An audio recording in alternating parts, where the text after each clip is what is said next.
ഇതൊരു സമയത്ത് ഭയങ്കര ബൂമായിരുന്നു ഈ സംഭവം. ഇന്നും ആൾക്കാർ ചെയ്തോണ്ടിരിക്കുക, പ്ലാസ്റ്റിക്കിലും പോസ്റ്റലും എല്ലാം ചെയ്യുന്നുണ്ട്. അപ്പം സാറിന്റെ അനുഭവത്തില് ഇതന്നെ എങ്ങനെയായി പോയിരിക്കുന്നത്? ഇത് കേടുവന്നു പോയതാണ് കൊടി. അപ്പൊ ഇത് നഷ്ടമായി. കാഴ്ച മുളക്കൊടിയായിരുന്നു, പക്ഷെ എന്തോ ഒരു കാരണം കൊണ്ട് പോയി, കേടുവന്നു പോയി. ദ്രുതമായിട്ടമല്ല, മറ്റെന്തോ വേറെ രോഗം എന്താ വന്നു പോയി. അപ്പൊ ഇത് നഷ്ടമായി. പൈപ്പ് പറഞ്ഞിരിക്കുക. ഇനി അത് ഇട്ടിട്ട് കാര്യം. ഒരു അൾറാന്തര ആയിരുന്നല്ലോ അവിടെ നിന്നേനും ഒരു കുഴപ്പമില്ല. ഒരു 10 കൊല്ലം കഴിഞ്ഞ് മുറിച്ച് കളഞ്ഞാൽ പോലും ഒരു കുഴപ്പമില്ല. പിന്നെയും പൊട്ടിക്കളക്കല്ല, മുറിച്ച് കളഞ്ഞാൽ പോലും ക്യാഷാ. അപ്പൊ നമ്മൾ നിർത്തിയിരിക്കുന്ന കോട്ടയം ജില്ലയിലെ പള്ളിക്കത്തോട് ആനിക്കാട് എന്ന സ്ഥലത്ത് പിറ്റത്താങ്കിൽ ചാക്കോച്ചൻ്റെ അടുത്താണ്. അദ്ദേഹം കുരുമുളക് കൃഷിയിൽ അനേകം വർഷമായിട്ട് റിസർച്ച് നടത്തിയെന്ന് പറയാം. ആ രീതിയിൽ തന്നെ ബൃഹത്തായ രീതിയിൽ ഒരു കൊടിത്തോട്ടം അദ്ദേഹത്തിന്റെ സൃഷ്ടിയിൽ കൊണ്ടുവന്നിരിക്കുകയാണ്. അദ്ദേഹം നടത്തിയിരിക്കുന്ന പല രീതിയിൽ, അത് അഴറാന്തലുണ്ട്, ഇതുപോലെ ട്യൂബേ ചെയ്തിട്ടുണ്ട്, അല്ലാത്ത ഭിത്തിയെ പടർത്തിയിട്ടുണ്ട്, പലതരം വെറൈറ്റി കർണാടകയിൽ നിന്ന് കൊണ്ടുവന്നിട്ടുണ്ട്. ആദിവാസികളുടെ അടുത്തുനിന്നും കൂടി കൊണ്ടുവന്ന് റിസർച്ച് നടത്തിക്കൊണ്ടിരിക്കുന്നത്. ഇപ്പൊ ഇന്ന് ശരിക്കും പറഞ്ഞിട്ടിരുന്നാൽ ഗവൺമെന്റ് തലത്തിലാണ് റിസർച്ച് നടത്തിക്കൊണ്ടിരിക്കുന്നത്. ഇവിടെ ഒരു 7-8 ടൈപ്പ് അല്ലെ, 7-8 ടൈപ്പ് ഇത് ചെയ്യാനുള്ള കാരണം തന്നെ ഇങ്ങനെ റിസർച്ച് നടത്തി കൊടിയിൽ. സാധാരണ എല്ലാവരും വരുമാനത്തിന് വേണ്ടി ഒരു കരിമുണ്ടി ഇടുവോ, അല്ലെങ്കിൽ ഒരു നാരായക്കൊടി ഇടുവോ, അല്ലെങ്കിൽ ജീരകമുണ്ടി, അങ്ങനെ കുറെ മുണ്ടികളുടെ ഇട്ട് പരിപാടി തീർത്ത് ചെയ്യുന്നത്. ഇതെന്താ ഇങ്ങനെ വന്നിരിക്കുന്നത്? അതെ, ഞങ്ങൾ പരമ്പരാഗത കൊടിക്കൃഷി ഉള്ളവരായിരുന്നു. എന്റെ ഫാദറൊക്കെ കൊടിയോട് എനിക്ക് താല്പര്യം ഉണ്ടായിരുന്നു. അപ്പം എനിക്ക് എന്റെ കൃഷി താല്പര്യം വന്നപ്പം എനിക്ക് പുതിയ പുതിയ വെറൈറ്റികളിലേക്ക് ഇൻട്രസ്റ്റ് വന്നു. അതിനെക്കുറിച്ച് റിസർച്ച് ചെയ്യണമെന്ന് തോന്നി. ഒരു റിസർച്ച് മെന്റാലിറ്റിയോട് കൂടിയാണ് ഞാൻ ഓരോ ഐറ്റംസ് കൊണ്ടുവരുന്നത്, പുതിയ പുതിയ വെറൈറ്റി കൊണ്ടുവരുന്നത്. കർണാടകയിൽ നിന്നുള്ള ഗവൺമെന്റ് ഫാമിൽ നിന്നുള്ള തൈയുണ്ട്. പിന്നെ ഈ വനവാസികൾ ആദിവാസികൾ കണ്ടുപിടിച്ചൊരു വെറൈറ്റി ഉണ്ട്, ദേവം എന്ന് പറഞ്ഞിട്ട്. ദേവം അതിന്റെ എല്ലാം തൈ കൊണ്ടുവന്നിട്ട് ഞാൻ പിടിപ്പിച്ചു. പ്ലാസ്റ്റിക് പൈപ്പിലാണ് ഞാൻ പിടിപ്പിച്ചത്. കാരണം വെളിച്ചം കിട്ടാൻ സ്ഥലം കുറവായിരുന്നുകൊണ്ട് വെളിച്ചത്തിന്റെ ലാക്ക് ഓഫ് വെളിച്ചം കൊണ്ട് ഇത് വരാതിരിക്കാൻ വേണ്ടി അങ്ങനെയാണ് ഈ പരീക്ഷണം നടത്തിയത്. പക്ഷേ പിന്നെ ആ ഒരു സമയത്ത് ഒരു ബൂമിങ് ആയിരുന്നല്ലോ. ഇപ്പൊ അതെനിക്ക് തോന്നുന്നു അത് മണ്ടത്തരമായി പോയത്. അങ്ങനെ ആകാനുള്ള കാരണം ഇത് മുളക് പറിക്കാൻ ആദായം എടുക്കുന്ന സമയമാകുമ്പം ബുദ്ധിമുട്ടുണ്ട്. കാരണം ഇത് കയറി നിൽക്കണം. അതൊരു ഗോമണി ഉപയോഗിച്ചാൽ മതി. മുക്കാലി ഗോമണി ഉപയോഗിച്ചാൽ മതി. ഗോണി വെക്കത്തില്ലല്ലോ, ഇതേ ഗോണി വെക്കത്തില്ല. അല്ല, മുക്കാലി ചെലവ് കൂടുതലാണ്. പൈപ്പിൽ കയറി കഴിയുമ്പോൾ കൊടി നന്നായിട്ട് കയറി കഴിയുമ്പോൾ, ഉദാഹരണത്തിന് ഈ കൊടി കണ്ടോ, ഇത് മുകളിൽ ചെന്ന് കഴിയുമ്പോൾ വെയിറ്റ് കൂടി. ഇനിയിപ്പോ ഒരു കാറ്റ് പിടിക്കാൻ ചിലപ്പോൾ കിടന്നു കൊല കുത്തി കിടന്ന് വെയിറ്റ് കൂടി സ്വാഭാവികമായിട്ട് വരാമല്ലോ. പൈപ്പിന് വില കുറവല്ലേ. അപ്പൊ അതൊക്കെ ഒഴിവാക്കണം. അപ്പൊ ഇപ്പൊ എനിക്ക് തോന്നുന്നു അത് മണ്ടത്തരമായി പോയി. എന്റെ ഒരു ആശയം വെച്ച് ഞാൻ ചെയ്തെങ്കിലും ഇപ്പൊ അത് തെറ്റായി പോയെന്ന് എനിക്ക് തോന്നുന്നു. കോൺക്രീറ്റ് നിറച്ച് മണ്ണ് കോൺക്രീറ്റ് നിറച്ചാൽ നല്ലതായിരിക്കാം. പക്ഷെ എനിക്ക് തോന്നുന്നു അതിലും നല്ലത് ഇപ്പൊ ആഴാന്തല് അളറാന്തൽ എന്ന് പറഞ്ഞാൽ നമ്മുടെ ഈ പഴയ പയ്യാനിയല്ലേ ഉദ്ദേശിക്കുന്നത്. അപ്പൊ അതാണ് ഒന്നുകൂടെ നല്ലത്. അത് പെട്ടെന്ന് വളരും. അഡ്വാൻറ്റേജ് അതാണ്. ഒന്ന് പെട്ടെന്ന് വളരും. ഒരു കാരണവശാലും കാറ്റ് പിടിച്ചാൽ ഒടിയല. എത്ര കൊടി കയറി ശക്തിയായിട്ട് കൊടി കയറിയാലും ഒടിയത്തുമില്ല, പെടരത്തുമില്ല. അപ്പൊ ഇതിന് ഒരു ഗുണം, ഇത് കുറച്ച് പ്രായമായതോറും മുകളിലത്തെ ഇലയെല്ലാം പൊഴിഞ്ഞു പോകും. എരമ്പുണ്ടാകും. പറക്കാൻ ആള് വേണ്ട. കൊടി നന്നായിട്ട് ഗ്രിപ്പോടുകൂടി കയറി പോക്കോളും. നല്ലപോലെ ആദായം കിട്ടുകയും ചെയ്യും. അതാണ് ഇതിനുള്ള അഡ്വാൻറ്റേജ്. രോഗങ്ങൾ വരികയില്ല ഈ മരത്തിന്. ഇതിനകത്ത് മുഴുവൻ തുളച്ചിട്ട് നല്ലവണ്ണം വളവും മണ്ണും ഇട്ടിരിക്കുന്നു. അത് സാറ് റിസർച്ച് ചെയ്താൽ വിജയപ്രദമാണോ? അല്ലല്ല, എനിക്ക് മനസ്സിലായി. ഈ പറഞ്ഞ പോലെ അതിന്റെ വേരുകൾ അകത്തേക്ക് ഇറങ്ങുന്നില്ല, വളം വലിക്കുന്നില്ല, കയറി പോകുന്നുണ്ട്, ഗ്രിപ്പുണ്ട്. അത് ചോട്ടിൽ നിന്ന് വലിക്കുന്നത് കൊണ്ട് മാത്രമേ അത്രേ ഉള്ളൂ. അപ്പൊ ഇത് സാറ് പറയുന്ന നഷ്ടം എന്താണ്? നഷ്ടമൊന്നുമല്ല, അതിനേക്കാൾ നല്ലത് നമുക്ക് ചെയ്യാവുന്ന ഈ ആഴാന്തല് പയ്യാനിയാണ്. പയ്യാനികളുടെ ഗുണം നന്നായിട്ട് കൂടി കയറുകയും ചെയ്യും. പണ്ട് കാരണവന്മാർ ചെയ്യുന്നത് അതല്ലേ. മുരിക്കിനൊക്കെ എരമ്പുണ്ടാകും, ഭയങ്കര എരമ്പാകും. പിന്നെ എരമ്പുണ്ടാകുകയില്ല. പിന്നെ വേറെ എന്താ കാരണം വളം വലിക്കുകയില്ല, പെടന്നു പോവുകയില്ല. ഏറ്റവും വലിയ അഡ്വാൻറ്റേജ് പെടരുകയില്ല, ബ്രാഞ്ചസ് പൊട്ടുകയില്ല, നേരെ സ്ട്രെയിറ്റ് ആയിട്ട് പോകും. ഒരിക്കലും പെടന്നു പോവുകയില്ല, കൊടിയത്തുമില്ല. നമുക്ക് ഈ കൊടിയുടെ ടൈപ്പ് പറയുമ്പം ഏതെല്ലാം ടൈപ്പ് കൊടിയാ ഇവിടെ ഉള്ളത്? എനിക്കിപ്പം 3-4 വെറൈറ്റി ഉണ്ട്. നമ്മുടെ നാടൻ രീതിയിലുള്ള പഴയ കൊടികളുണ്ട്. അത് നാരായക്കൊടി, പിന്നെ കരിമുണ്ട, അതെല്ലാം പന്നൂര് വണ്ണുണ്ട്. പിന്നെ മുണ്ടി കാണും 1 കിലോ. അതില്ല എനിക്ക്. നീലമുണ്ടി മുണ്ടിയില്ല. പിന്നെ ഇപ്പൊ എനിക്കുള്ളത് തേവം. അതെങ്ങനെയുണ്ട്? അത് ഈ ആദിവാസികൾ കണ്ടുപിടിച്ചാണ്. കർണാടകത്തിൽ നിന്ന് എനിക്ക് കിട്ടുകയാണ്. കർണാടകത്തിലെ ഗവൺമെന്റ് നഴ്സറി കിട്ടുകയാണ്. അത് വലിയ കുഴപ്പമില്ല, നന്നായിട്ട് കയറുന്നുണ്ട്. എരമ്പിൽ ചോല എരമ്പ ചൂടലുണ്ടാവും. കുഴപ്പമില്ല. അതേതാ കൊടി പിടിയുള്ളത്? ഇതല്ലേ ഇതാണ് ദേവം. ദേവം. ഇതിന്റെ മണിപിടുത്തം എങ്ങനെയുണ്ട്? സാമാന്യം ഉണ്ടല്ലോ. തിരിക്ക് സാമാന്യം നീളമുണ്ട്. നല്ലപോലെ ശേഖരം പൊട്ടുന്നുമുണ്ട്. രോഗം കുഴപ്പമില്ല. ഇതുവരെ കംപ്ലൈന്റ് ഒന്നും വന്നിട്ടില്ല. ഒന്നും വന്നിട്ടില്ല. ഇതേതാ? ഇത് പന്നിയൂർ 2 പന്നിയൂർ 2 അതിന് ഉദ്ദേശിച്ച അത്ര ഫലം. അത് കാരണം വലിയ കയറ്റമുള്ള മരം, ശക്തിയുള്ള മരമാണ്. ഈ പൈപ്പയിലൊന്നും പന്നൂര് കൊണ്ടിട്ടിട്ട് കാര്യമില്ല, പിടിക്കില്ല. അവനെ ഒന്ന് ചുറ്റിപ്പം പെരുമ്പാമ്പിന്റെ കാര്യം പറഞ്ഞു ചുറ്റിപ്പണിഞ്ഞ് വല്ല മാവേലോ ആനയിലോ ഒക്കെ കയറ്റിയിട്ട സാധനമാണ്. അതായത് തണ്ട് തന്നെ കാണും ഒരു 100 കിലോ. അപ്പൊ ഈ പൈപ്പിന് താങ്ങാൻ പറ്റിയല്ല. ഇതിനുള്ള ഗുണം വെച്ചാൽ മുളകിന് മണിക്ക് വലിപ്പക്കൂടുണ്ട്, വെയിറ്റ് കൂടുണ്ട്. അപ്പൊ സാറ് പറയുന്ന ഒരു കാരണവശാലും പൈപ്പ് പന്നൂർ എന്ന് പറഞ്ഞ 1, 1, 2, 3 ഒന്നും കയറ്റാതിരിക്കാൻ കാരണവശാലും കയറ്റത്. അതേതാ ഐറ്റം? അത് നമ്മുടെ തെക്കെന്ന് പറയുമ്പോ ആ കൊലയായിട്ട് വന്നില്ലേ, അതിന്റെ അദ്ദേഹത്തിന്റെ തണ്ടിട്ടിട്ട് ഇങ്ങനെ ഉണ്ടായതാ. അത് ഇതിന്റെ കൊല ഉണ്ടായില്ലെന്നുള്ളൂ, ആ തണ്ടത്തിന് ഉണ്ടായതാ. ആ തണ്ട് തന്നെയാണോ?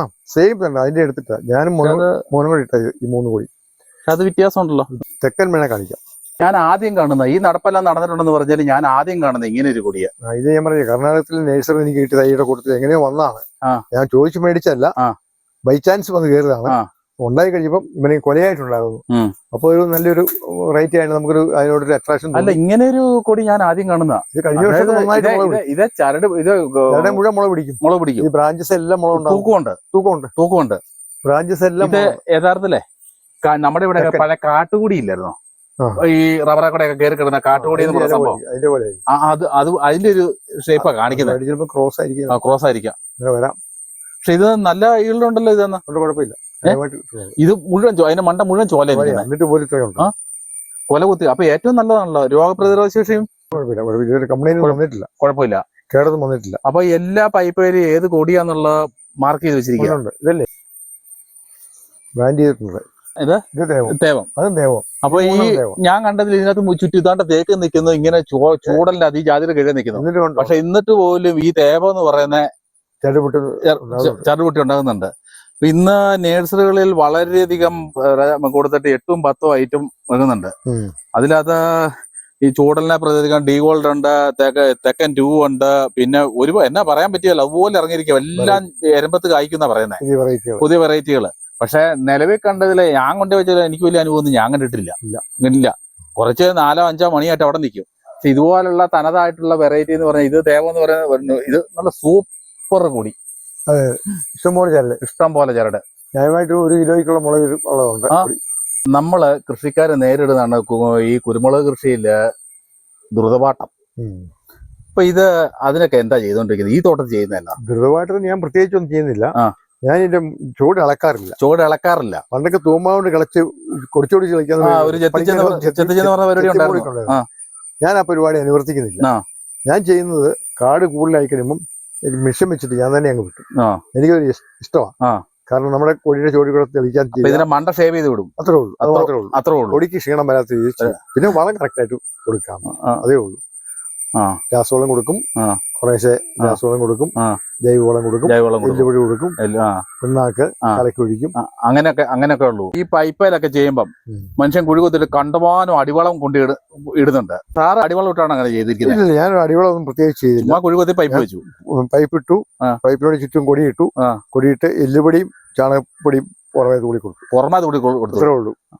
അടിയിലൊന്നും കൊടുത്തില്ല. അടിയിലൊന്നും കൊടുത്തിട്ടില്ല. എല്ലുപൊടി കുറച്ച് കൊടുത്തു, ചാണകപ്പൊടി. കൊടി കയറി വരുമ്പം കൊടിയുടെ വേറെ യഥാർത്ഥത്തിൽ മേലിലാണ് നിൽക്കുന്നത്. അടി കൊണ്ടിട്ടിട്ട് യാതൊരു കാര്യമില്ല, മോട്ടി ചെയ്തിട്ട് കാര്യമില്ല. പൈപ്പ് വലിക്കുകയല്ല. എന്റെ അഭിപ്രായത്തില് ഒരു കാരണവശാലും PVC പൈപ്പോ അല്ലെങ്കിൽ ജീവനില്ലാത്ത സാധനങ്ങൾ ഇടുമ്പം, അതായത് കാലായിട്ട് ഇടുമ്പം ജീവനില്ലാത്ത ഇടുമ്പം അടിവളം ഇടേണ്ട യാതൊരു കാര്യവുമില്ല. കാരണം അത് വളരുന്നില്ല. പിന്നെ എന്തിനാ അങ്ങനെ ചെയ്യുന്നത് എനിക്കറിയത്തില്ല. അവരുടെ വിവരക്കേടുന്നതേ ഉള്ളൂ. കൊടി പിടിച്ച് അട്ടക്കാല് പിടിച്ച് മണ്ടയിലോട്ട് കയറി കഴിയുമ്പോഴാണ് യഥാർത്ഥത്തില് പൊടിവളം കൊടിക്ക് ചുവട്ടിൽ ഒരു അരയടി എന്ന് പറഞ്ഞാലേ ഉള്ളൂ. അത് മണ്ണിൽ കിടന്ന് അരയടിയില്ല, ആ മണ്ണിൽ കിടന്ന് പടർന്നാണ് അതിന്റെ വളം എടുക്കുന്നത്. അത് പേര് നോക്കിയാൽ അറിയാം. പിന്നെ വേറൊരു ഗുണം കൂടെ ഉണ്ട് പയ്യാനിയിൽ ഇടുമ്പോ. ഇത് നമ്മളെല്ലാം അതിനകത്ത് ചെയ്തിട്ടുണ്ട്. പൊത്തിക്കട വളം എടുക്കുന്ന പറയുന്നത് എങ്ങനെയാ? അത് അട്ടക്കാല് വലിച്ചെടുക്കുന്നു പറയുന്നുണ്ട്. അല്ലല്ല, അട്ടക്കാല് വലിച്ചെടുക്കുന്നു പറഞ്ഞാണ് ഈ കൊത്തിക്കട. പക്ഷെ ഒന്നും കേറുന്നില്ല. പക്ഷെ വൃക്ഷത്തിലിടുമ്പം, പയ്യാനെ വൃക്ഷത്തിലിടുമ്പം അതേലെ വെള്ളവും വളവും ഉണ്ടല്ലോ, അത് ആ വൃക്ഷത്തിൽ നിന്ന് തന്നെ അത് എടുത്തിരിക്കും. കാരണം പ്രകൃതി കൊടുക്കി കൊടുത്തിരിക്കുന്ന അങ്ങനെ ഒരു സൃഷ്ടിയാണ് അട്ടക്കാല് പിടിച്ച് കയറുക. ഒരു അമ്മ കുഞ്ഞിനെ ചേർത്ത് നിർത്തിയിരിക്കുന്ന അതേ സെയിം പോലെ ആ ടെമ്പറേച്ചർ പോലെ തന്നെ വേണം കൊടി കയറിപ്പോനെ. അതിന് പോസ്റ്റോ ഇരുമ്പ് അല്ല ഇരുട്ട് കഴിഞ്ഞാൽ അതിന്റെ ഗുണം അതിന് കിട്ടുകയല്ല. ഇതേതായിട്ടോ ശുഭകര അത് കർണാടക. ഇത് കർണാടകയാണോ? ശുഭകര, അവന്റെ പേര് ശുഭകര.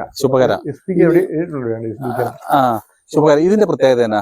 അത് കൂടുതൽ മുള പിടിക്കും, മുളോട് പിടിക്കും, നല്ല ചരട് പിടിക്കുന്നില്ല, നല്ല ചരട് പിടിക്കില്ല. എരമ്പ് വലിയ വിഷയമല്ല. ഇവിടെ നല്ല വെയിൽ കിട്ടുന്നുണ്ട്, അതുകൊണ്ടായിരിക്കും. എരമ്പല്ല, വെയിൽ വേണം. കൊടിക്കെല്ലാം വേണം, പക്ഷെ തെക്കനാണ് കുറച്ചുകൂടെ. ഇത് ശുഭകരയായിരുന്നു, പക്ഷെ അന്ന് ക്ഷീണം വന്നിട്ട് പിന്നെ ഇപ്പൊ എസ്പിക്ക് ഇത് ശുഭകരപ്പെട്ടതാ. ഇത് രണ്ടുപേരും ഇങ്ങനെ പരീക്ഷണ കൃഷി ചെയ്തുകൊണ്ടാണോ ഇത് തേക്ക, മുരിക്ക, ഇങ്ങനെയുള്ള വൃക്ഷങ്ങള് ഇതെല്ലാം നിർത്തിക്കൊണ്ട് പൈപ്പേലും എല്ലാം ചെയ്തിരിക്കുന്നത്? എല്ലാം നോക്കുക, നമ്മള് പരീക്ഷണം നടക്കുക. എരമ്പ് നമുക്ക് ആദായം എടുക്കുന്നതിനേക്കാൾ കൂടുതൽ കൃഷിക്കാർക്ക് ഒരു അഡ്വൈസ് കൊടുക്കാൻ. അത് ഏറ്റവും നല്ലതാണ്. കാരണം എന്തുകൊണ്ടാ സാധാരണ ഇത് തേക്ക കായ്ച്ചു കിടക്കും ഇതുപോലെ? ഇഷ്ടംപോലെ കയറുന്നുണ്ട്. ഇതല്ലേ നല്ലപോലെ മുളക് കിട്ടി കഴിഞ്ഞ വർഷം. നല്ല ഏതായിട്ടോ അത് ഇതിന്റെ ഒരു വെറൈറ്റി ആണ്, പേര് പ്ലാൻ ചെയ്തിട്ടില്ല. നല്ല മുളക് പിടിക്കും, നന്നായിട്ട് പിടിച്ചിട്ടുണ്ട്. നന്നായിട്ട് പിടിക്കാന്ന് പറഞ്ഞാൽ ഈ പൈപ്പേൽ ഉണ്ടാക്കിയിരിക്കുന്ന കൂടുതൽ ഇതെല്ലാം പിടിച്ചിരിക്കുന്നത്. ഈ അടറാന്തര നാട്ടിൽ എത്ര നാളായി? ഒരു വർഷം കഴിഞ്ഞു. ഒറ്റ വർഷമോ? ഏകദേശം അങ്ങ് മണ്ട വരെ ചെല്ലുമ്പോ 9 അടി 10 അടി പൊക്കമായി. ഒരു ഈ കൊടിയിട്ട് 6 മാസമേ ഉള്ളൂ. അപ്പൊ നിലവിൽ ഇത് പന്നീർ അല്ല പന്നീർ ആണെന്നുണ്ടെങ്കിൽ ഇതുപോലുള്ള മരങ്ങൾ വേണം. ഈ അടറാന്തര നാട്ട് 6-ാം മാസം തന്നെ നമുക്ക് കൊടിയിടാം. കയറിപ്പ് കൊടുക്കും, കയറി പോവും, കൊടിയും കയറി പൊക്കോളും.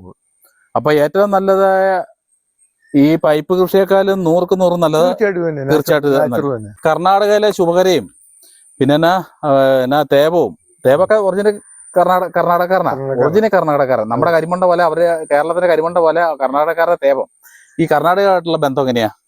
കർണാടകത്തിലെ എന്റെ നേരെ മൂത്ത ഏട്ടൻ കർണാടകത്തിലുണ്ട്, ഡോക്ടർ ജോസ്കറിയ. പുള്ളിക്കാരൻ കൃഷി താല്പര്യം കൊണ്ട് ഡിപ്പാർട്ട്മെന്റിൽ നിന്ന് രാജിവെച്ച് പോയ ആളാ. ഡോക്ടറായിരുന്നു, വോളണ്ടറി റിട്ടയർമെന്റ് മേടിച്ച് അന്നത്തെ കാലത്ത് ഒരു 25 വർഷം മുമ്പ് ഡോക്ടറായിരുന്നിട്ട് കൃഷിയോടുള്ള താല്പര്യം കൊണ്ട് കൂടുതൽ ഏക്കർ മേടിച്ച് ഇവിടുത്തെ സ്ഥലം ഡിസ്പോസ് ചെയ്ത് അവിടെ പോയി പ്ലാന്റ് ചെയ്യുക. കവുങ്ങ്, റബ്ബറ്, കൊടിയ്, കാപ്പിയ്, എല്ലാ ഇടപാടുണ്ട്. ഇപ്പം അവസാനം ഫാം ടൂറിസം കൊണ്ട് തുടങ്ങിയിരിക്കുക. 6-7 കോട്ടേജ് ഉണ്ടായി കഴിഞ്ഞു. അവിടെ ഒരു അമ്പലമുണ്ട്. അമ്പലത്തേക്ക് ഇഷ്ടം പോലെ യാത്രക്കാർ പോകുന്ന റൂട്ടാണ്. അവിടെ ഇവർക്ക് സ്റ്റേ ചെയ്യേണ്ട സുബ്രഹ്മണ്യ സ്വാമി ക്ഷേത്രം. അങ്ങോട്ട് ഭയങ്കര പിൽഗ്രിംസ് വരുന്ന സ്ഥലം. ആ റൂട്ടിലാണ് ചേട്ടന്റെ തോട്ടം. അവിടെ ഫാം ടൂറിസ്റ്റിന് ഉണ്ടല്ലോ, 150 ഏക്കറുണ്ട്. ഫാം ടൂറിസം ആണോ? അവിടെ ഫാം ടൂറിസ്റ്റിന് വേണ്ടി കുറച്ച് കോട്ടേജ് 5 കോട്ടേജ് ഉണ്ടാക്കി ട്രയൽ എന്നുള്ളത്. അതിപ്പോ കംപ്ലീറ്റ് ആയിക്കൊണ്ടിരിക്കുന്നു. അതിന് പ്രത്യേക പേരിട്ടിട്ടില്ല. ഈ ഒരു ഫാം ടൂറിസ്റ്റിന് വേണ്ടി ഉണ്ടാക്കിയിരിക്കുന്നത് 5 കോട്ടേജ്. അതിപ്പോ കമ്മീഷൻ ചെയ്യാറായി, ജനറേറ്റ് പിടിപ്പിക്കൊണ്ടിരിക്കുക. ആ തോട്ടത്തിൽ എന്തൊക്കെയാ ഉള്ളത്? അതിനകത്ത് കാപ്പിയുണ്ട്, റബ്ബറുണ്ട്, തെങ്ങുണ്ട്, കുരുമുളകുണ്ട്, എല്ലാ ഐറ്റം ഉണ്ട്. എല്ലാ കൃഷിയുണ്ട്. ഒന്നാമത് ഇഷ്ടംപോലെ വെള്ളമുണ്ട്.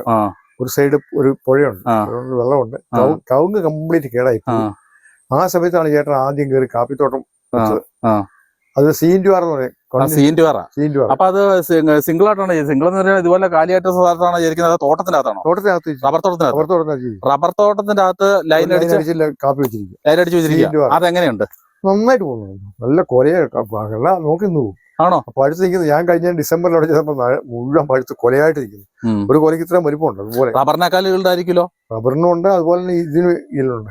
എല്ലാവർക്കും ഒരു ധാരണയുണ്ട് റബ്ബർ തോട്ടം എന്ന് വെച്ചിട്ട് അതിനകത്ത് നിന്ന് വെള്ളം കാപ്പി വെച്ചിട്ട്. ഞാൻ എപ്പോഴും പറയാറുണ്ട് റബ്ബർ തോട്ടത്തിന്റെ അകത്ത് കൊക്കയോ അല്ലെങ്കിൽ കാപ്പിയോ വെച്ചിരിക്കണമെന്ന്. കാരണം റബ്ബറിന് യൂറിയാണ് ആവശ്യം, കാപ്പിക്ക് അത് ആവശ്യമില്ലെന്നല്ല, തോത് കുറവാ. പൊട്ടാഷാണ് വേണ്ടത്. റബ്ബറിന് പൊട്ടാഷ് കുറച്ച് മതി. അപ്പൊ ഇവര് വേണ്ടവരും ഞാൻ അന്ന് തൊട്ട് പറയുന്നത് അഡ്ജസ്റ്റ് ചെയ്ത് പോകോളും. പ്രത്യേകിച്ച് വളം വെതറി കൊടുത്താൽ മതി, നല്ല വിളവ് കിട്ടും. കാപ്പിക്ക് തനതായിട്ട് പണിയണ്ട, റബ്ബറിന് തനതായിട്ട് പണിയണ്ട. കാപ്പിക്ക് വേറൊരു ഗുണമുള്ള ഷെയ്ഡിലാണ് കാപ്പി കൂടുതൽ പറഞ്ഞത്. 60% വേണം. ഷെയ്ഡ് വേണം. റബ്ബർ അത് ഇവിടെ കൊടുക്കുന്നത്. ചൂടടിക്കേണ്ട സമയത്ത് റബ്ബറിന്റെ ഇല പൊഴിഞ്ഞിരിക്കും. അപ്പൊ യഥാർത്ഥത്തിൽ റബ്ബർ തോട്ടത്തിൽ ചെയ്തിരിക്കണം എന്നുള്ളതാണ്. അഡ്ജസ്റ്റ്മെന്റ് ധാരണയാണ് റബ്ബർ കൃഷിയും കാപ്പിത്തോട്ടവും. എന്റെ ഒരു ലൈന് തന്നെ ഞാൻ അതിനെ പ്രോത്സാഹിപ്പിക്കുന്ന ഒരു വ്യക്തിയാണ്. അത് വേണം. വീഡിയോ ഇഷ്ടപ്പെട്ടാൽ ലൈക്ക് അടിക്കുകയും നിങ്ങളുടെ അഭിപ്രായങ്ങളും നിർദ്ദേശങ്ങളും കമൻറ്റായി താഴെ രേഖപ്പെടുത്തുകയും ചെയ്യുമല്ലോ.